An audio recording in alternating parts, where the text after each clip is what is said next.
बिस्मिल्लाहिर्रहमानिर्रहीम। अस्सलाम वालेकुम। मैं इब्रार अहमद महर एडवोकेट उम्मीद करता हूं कि आप सब खैरियत से होंगे।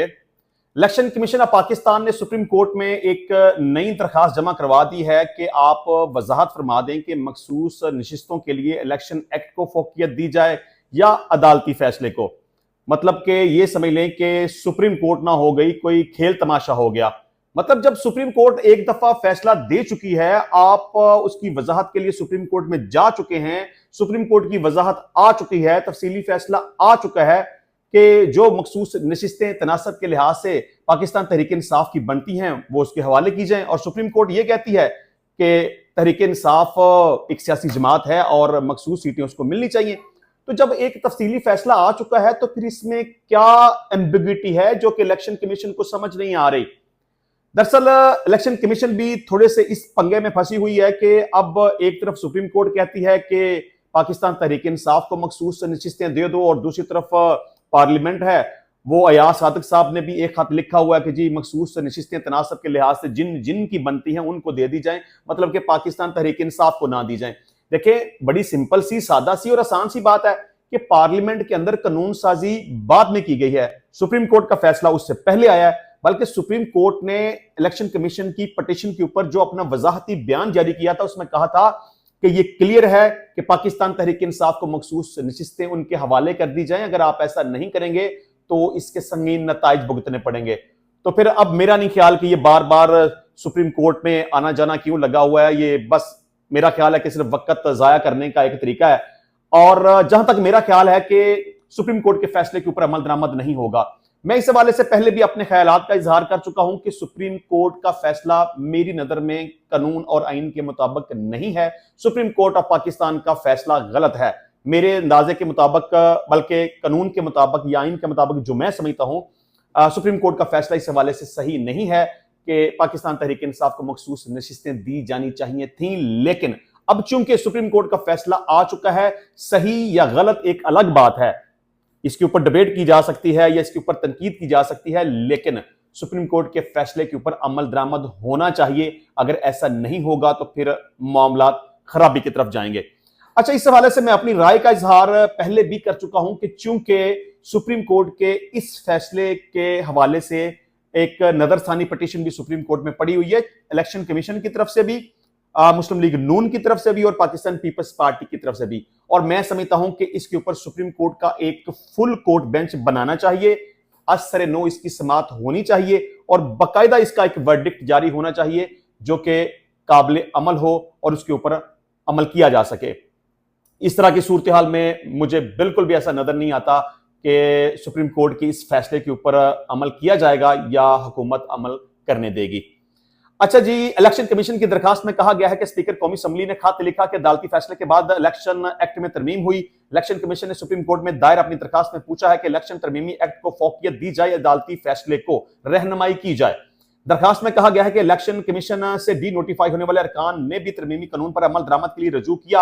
अदालती फैसले पर 39 अरकान की हद तक इलेक्शन कमीशन अमल दरामद कर चुका है। इलेक्शन कमीशन ने अपनी दरखास्त में कहा कि तरमीमी एक्ट में मखसूस नशिस्तों से मुतल्लक तरमीम करके मादी से इतला किया गया है। अदालती फैसले में वाज़ेह है कि पार्लियामेंट की दानिश का जायजा नहीं लिया जा सकता। अदालती फैसलों को मद्देनजर रखते हुए तरमीमी एक्ट पर अमल दरामद ना करना भी सवालिया निशान होगा। तो ये सूरत हाल है। बहरहाल मैं समझता हूं कि सुप्रीम कोर्ट के इस फैसले के ऊपर अमल दरामद होना चाहिए। अच्छा जी, इमरान खान साहब ये कहते हैं कि 8 सितंबर के जलसे के बाद वाज़ेह कर चुका हम किसी से मुज़ाकरात नहीं करेंगे। अब यहां पर भी कंट्रोवर्सी है। इमरान खान साहब ये कहते हैं कि एस्टेब्लिशमेंट ने मेरे साथ अच्छा नहीं किया, उसने मुझे धोखा दिया, अब मैं उसके साथ मुज़ाकरात नहीं करूंगा, मुज़ाकरात के तमाम रास्ते बंद हो गए। लेकिन दूसरी तरफ रऊफ हसन साहब कहते हैं कि मुज़ाकरात के सिवा कोई हल नहीं है, कोई चारा नहीं है। लेकिन चलें, अब इमरान खान साहब इसके साथ साथ ये भी कहते हैं कि जो 28 सितंबर का जलसा रावलपिंडी में अनाउंस किया गया था, अब उसके ऊपर खान साहब का ये कहना है कि अब वो जलसा नहीं होगा, उस जलसे की इजाजत नहीं मिलेगी और जलसे की इजाजत के लिए जो एक हाई कोर्ट में पटिशन फाइल की गई है उसको हम विड्रॉ करेंगे, हम जलसा नहीं करेंगे, हम एहतजाज करेंगे।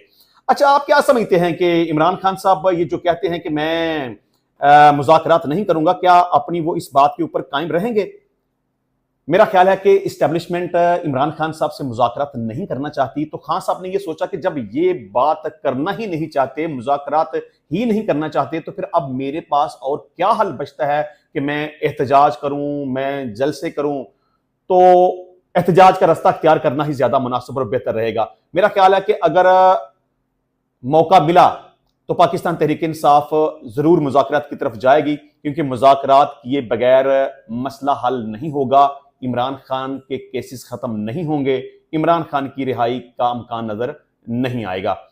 अच्छा जी, खान साहब कहते हैं कि सहाफियों से मुख्तसर गुफ्तगू की। इस दौरान सहाफी ने उनसे सवाल किया कि रऊफ हसन ने कहा कि एस्टेब्लिशमेंट से मुज़ाकरात पार्टी पॉलिसी है। सहाफी को जवाब देते हुए इमरान खान ने कहा कि रऊफ हसन को गलत फहमी हुई है, एस्टेब्लिशमेंट से मुज़ाकरात का कोई फायदा नहीं है। इमरान खान ने कहा कि 8 सितंबर जलसे के बाद वाज़ेह कर चुका हूं कि हम किसी से मुज़ाकरात नहीं करेंगे। ये सिर्फ डायलॉग बाजी तो हो सकती है, लेकिन मैं नहीं समझता कि अगर एस्टेब्लिशमेंट इमरान खान से कभी मुज़ाकरात करना चाहेगी तो इमरान खान उसके ऊपर इनकार करेंगे। अच्छा जी, तहरीक इंसाफ ने प्रैक्टिस प्रोसीजर तरमीमी ऑर्डिनेंस सुप्रीम कोर्ट में चैलेंज कर दिया जी। चेयरमैन पाकिस्तान तहरीक इंसाफ बैरिस्टर गोहर ने प्रैक्टिस एंड प्रोसीजर तरमीमी ऑर्डिनेंस के खिलाफ सुप्रीम कोर्ट में आईनी दरखास्त दायर की है। दरखास्त में इस्तदा की गई है कि प्रैक्टिस एंड प्रोसीजर सदारती ऑर्डिनेंस को गैर आईनी करार दिया जाए और साथ ही ऑर्डिनेंस के बाद प्रैक्टिस प्रोसीजर कमेटी के तमाम फैसलों को गैर कानूनी करार देकर कलअदम किया जाए। दरखास्त में कहा गया है कि आईनी दरखास्त के ज़ेरे इल्तवा होने तक नई तश्कील शुदा प्रैक्टिस एंड प्रोसीजर कमेटी को काम से रोका जाए और ऑर्डिनेंस के खिलाफ दरखास्त के दौरान पुरानी प्रैक्टिस प्रोसीजर कमेटी को काम करने की इजाजत दी जाए। बैरिस्टर गोहर की जन्म से दायर दरखास्त में वफाक वजारत कानून और सेक्रेटरी सदर ममलकत को फरीक बनाया गया है। मैं समझता हूं कि बैरिस्टर गोहर साहब की तरफ से ये जो पटिशन सुप्रीम कोर्ट में दायर की गई है वो खारिज कर दी जाएगी। अच्छा जी, इसके अलावा supreme court practice and procedure committee के मामले पर चीफ जस्टिस पाकिस्तान काजी फायद ईसा ने सीनियर तरीन जज जस्टिस मंसूर अली शाह के खत का जवाब दे दिया। आपको पता है कि सुप्रीम कोर्ट में प्रैक्टिस एंड प्रोसीजर कमेटी के मामले पर मंसूर अली शाह साहब उस कमेटी के अंदर शामिल नहीं हुए। उनके कुछ रिजर्वेशन थे, उन्होंने कुछ इतराजात किए कि मेरे 3 किस्म के ये फलां फलां फलां इतराजात हैं, जब तक इनको हल नहीं किया जाएगा मैं उस वक्त तक कमेटी में नहीं बैठूंगा। और उस पर चीफ जस्टिस काजी फायद ईसा ने मंसूर अली शाह साहब के उस खत का जवाब दे दिया है। उन्होंने क्या कहा कि सुप्रीम कोर्ट के सीनियर तरीन जज जस्टिस मंसूर अली शाह ने प्रैक्टिस एंड प्रोसीजर कमेटी के इजलास में शिरकत से इनकार किया था। जस्टिस मंसूर अली शाह ने खत लिखकर सदारती ऑर्डिनेंस पर तहफ्फुज़ात का इजहार किया था और जस्टिस मुनीब अख्तर के कमेटी से इखराज पर भी सवाल उठाया था। जस्टिस मंसूर अली शाह के खत पर चीफ जस्टिस काजी फायद साहब ने जवाबी खत में लिखा कि जस्टिस शाह, आपने हकायक जाने बगैर इल्जाम आयद किया कि मैंने जस्टिस जैया आफरीदी दूसरे सीनियर जज को बाईपास किया। जस्टिस आफरीदी को अगर कोई जजेस कमेटी का रुकन नहीं बनाना चाहता तो वो जस्टिस मुनीब अख्तर हैं। चीफ जस्टिस ने लिखा कि 20 सितंबर को कमेटी इजलास से मुतल्लिक जस्टिस जैया आफरीदी से राब्ते की कोशिश की गई। इनकी अदम दस्तयाबी पर जस्टिस अमीन से दरखास्त की तो उन्होंने लाहौर रवानगी मुलतवी कर दी। चीफ जस्टिस ने लिखा कि जस्टिस मंसूर, आपने कमेटी में अदम शिरकत के लिए चीफ जस्टिस ऑफिस को मुतला नहीं किया। आपकी अदम शिरकत के बाद कमेटी का जुमे का इजलास मुलतवी करना पड़ा। 2 दिन बाद आपने लिखा आपकी अल्टीमेटम पर अमल होने तक कमेटी में नहीं आएंगे। कल जस्टिस मंसूर आपकी मौजूदगी में जस्टिस जैया से कमेटी में शिरकत का कहा। जस्टिस आफरीदी ने कहा कि वो जजेस कमेटी में नहीं बैठना चाहते। चीफ जस्टिस पाकिस्तान ने जस्टिस मुनीब अख्तर को प्रैक्टिस एंड प्रोसीजर कमेटी में शामिल न करने की 11 वजूहात बताई हैं। चीफ जस्टिस ने अपने जवाब में लिखा कि जस्टिस मुनीब अख्तर का सीनियर जजेस से रवैया इंतहाई सख्त था। ऐसा जस्टिस मंसूर आपके असरात पर किया गया। कानूनन आप इस बात पर सवाल नहीं उठा सकते कि चीफ जस्टिस किसी जज को कमेटी में शामिल करे। मैं हमेशा एहतसाब और शफाफियत का दाई रहा हूं। जस्टिस मुनीब अख्तर को कमेटी में शामिल न करने की आपको वजूहात बता रहा हूं। चीफ जस्टिस ने अपने खत में लिखा कि जस्टिस मंसूर, कानूनन आप ये भी नहीं पूछ सकते कि मैं तीसरा रुकन किसे नामजद करूं किसे ना करूं। ताहम चूंकि मैं हमेशा एहतसाब और शफाफियत की हमायत कर रहा हूं, वजूहात फ्राहम करूंगा। मैं वजूहात फ्राहम करूंगा कि जस्टिस मुनीब अख्तर को क्यों तब्दील किया गया। काजी फायद ईसा ने जस्टिस मंसूर को अपने जवाबी खत में लिखा कि जस्टिस मुनीब अख्तर ने प्रैक्टिस एंड प्रोसीजर कानून की सख्त मुखालफत की थी। जस्टिस मुनीब इन 2 जजेस में थे जिन्होंने गर्मियों की पूरी ततीलात की, मुकदमात के बोझ से लापरवाह होकर गर्मियों की पूरी ततीलात की। जस्टिस मुनीब ततीलात के दौरान अदालत का काम करने के लिए दस्तयाब नहीं थे। ततीलात पर होने के बावजूद उन्होंने कमेटी मीटिंग्स में शिरकत पर इसरार किया, जो कि अगले सीनियर जज जस्टिस जैया पर उनका अदम एतमाद जाहिर करता है। अपने खत में चीफ जस्टिस काजी फायद ईसा ने लिखा कि प्रैक्टिस एंड प्रोसीजर एक्ट कहता है कि अर्जेंट मुकदमात 14 रोज में समाअत के लिए मुकर्रर होंगे। जस्टिस मुनीब अख्तर ने दरखास्त गुजारों के आईनी और कानूनी हक के बरखिलाफ अर्जेंट आईनी मुकदमात सुनने से इनकार किया और छुट्टियों को फौकियत दी। सुप्रीम कोर्ट की रवायत के बरक्स अपने सीनियर जजों का एहतराम ना करना, सीनियर जजेस को ऐसे 1100 मुकदमात की समाअत तक ही महदूद कर दिया। एडहाक जजेस को शरीयत अपीलेट बेंच के मुकदमात भी सुनने नहीं दिए गए। चीफ जस्टिस ने लिखा कि जस्टिस मुनीब अख्तर ने कमेटी के एक मौजूद रुकन से गैर शाइस्ता, दुरुस्त और नामुनासिब रवैया इख्तियार किया, जिसमें तमाम चीफ जस्टिस शामिल थे और सीनियर 3 जज भी इसका हिस्सा थे। जस्टिस मुनीब अख्तर महज अबूरी हुक्म जारी करके 11 बजे तक काम करते हैं। जस्टिस मुनीब अख्तर के साथी जजों ने उनके इस रवैये की शिकायत की। ऑडियो लीक केस में हुक्म इम्तनाई जारी करके वो केस समाअत के लिए मुकर्रर ही ना करने दिया गया। अच्छा, जिसके अलावा टिकटॉकर नदीम नानी वाले को मुकदमे से डिस्चार्ज कर दिया गया है। ये महज एक प्लान प्रोग्राम था, ये ड्रामा रचाया गया अपनी पब्लिसिटी के लिए, अपनी शोहरत के लिए, अपनी प्रमोशन के लिए। हालांकि इस तरह का कोई वकुआ हुआ ही नहीं और ये जो कुछ भी किया गया ये प्रॉपर एक प्लानिंग के तहत किया गया।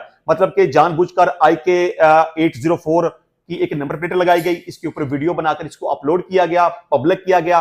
बाद में पुलिस वालों से राब्ता करके कुछ पैसे दिए गए और 2 पुलिस कांस्टेबलान की मौजूदगी में बाकायदा एक तस्वीर बनाकर अपनी गिरफ्तारी दी। आपको पता है कि ये जो तस्वीर बनाई गई थी, ये उसको देख के अंदाजा लग रहा था कि एक साइड पे एक पुलिस कांस्टेबल खड़ा है, एक साइड पे एक पुलिस कांस्टेबल खड़ा है और दरमियान में वो गाड़ी और उसकी नंबर प्लेट नजर आ रही है, ताकि ये जाहिर किया जा सके कि इस बंदे को इस वजह से पकड़ा जा रहा है। ये सिर्फ और सिर्फ एक पब्लिसिटी स्टंट था, तमाम प्रोग्राम और प्लानिंग के तहत किया गया। सिर्फ जानबूझकर अपनी पब्लिसिटी करने के लिए, अपनी प्रमोशन करने के लिए खुद पैसे देकर ये सब ड्रामा रचाया गया। क्योंकि सबको पता है कि इमरान खान इस वक्त ट्रेंड के अंदर मौजूद है। जो कोई भी इमरान खान का नाम लेकर कोई हरकत करेगा, या वो चीफ जस्टिस काजी फाइसा को गाली देगा, या वो चीफ ऑफ आर्मी स्टाफ को गाली देगा, तो उसकी प्रमोशन हो जाएगी, मुफ्त में उसकी मशहूरी हो जाएगी। तो अक्सर इस तरह के लोग छोटी छोटी हरकतें करते रहते हैं सिर्फ अपनी प्रमोशन के लिए और अपनी पब्लिसिटी के लिए। तो बहरहाल इसका मुकदमा डिस्चार्ज हो गया, क्योंकि इसके खिलाफ मुकदमा बनता ही नहीं था। ये तो सिर्फ ये चाहता था कि चलें इसके कुछ फॉलोअर्स, कुछ सब्सक्राइबर्स और बढ़ जाएंगे, ट्रेंड के अंदर आना चाहता था, सिर्फ उसी लिए इसने ये सारा ड्रामा किया। हालांकि हकीकत में इस तरह का कोई वाकया हुआ ही नहीं। तो इंशाल्लाह मिलते हैं नेक्स्ट टाइम नई वीडियो में नए टॉपिक के साथ। तब तक के लिए इजाजत दीजिए। अल्लाह हाफिज।